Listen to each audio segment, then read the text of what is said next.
સુરતમાં પડતર માંગને લઈને ફાયર જવાનો નારાજ છે। પડતર માંગ પૂરી કરવા રજૂઆત કરવામાં આવી। 14 દિવસમાં ઉકેલ લાવવા રજૂઆત કરાઈ। ઉકેલ નહીં આવે તો ધરણાની ચીમકી પણ ઉચ્ચારી છે। સુરતમાં ફાયરના જવાનોમાં નારાજગી। ફાયર વિભાગના કર્મચારીઓની પડતર માંગ પૂરી નથી કરાઈ। પડતર માંગ પૂરી કરવા રજૂઆત કરવામાં આવી।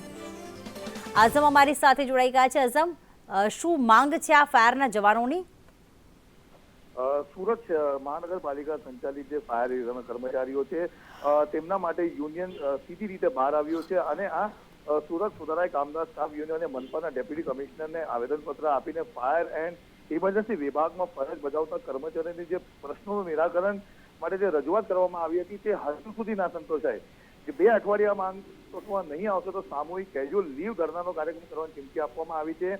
મહત્વનો મુદ્દો એમનો એ છે કે પગાર ધોરણને અપગ્રેડ કરવા તેમજ ગ્રેડ પે 2400 રૂપિયા કરવાની રજૂઆત કરવામાં આવી હતી। તે ઉપરાંત ડ્રાય વેરોની સિનિયોરિટી રિલીઝ બનાવવા તેઓની વિશેષ કામગીરી જેમ કે આકસ્મિક જરૂરિયાત તેમજ કુદરતી હોનારા સંજોગમાં ખૂબ જ મહત્વની કામગીરી કરવાનો અનુભવ ધરાવે તેઓની બદલી કરી નાખવામાં આવતી હોય છે। આ તમામ મુદ્દાઓને લઈને આવનારા દિવસોમાં જો એમની માંગ પૂરી કરવામાં ન આવશે તો પેન ડાઉનની પણ એમને ચીમકી ઉચ્ચારી છે।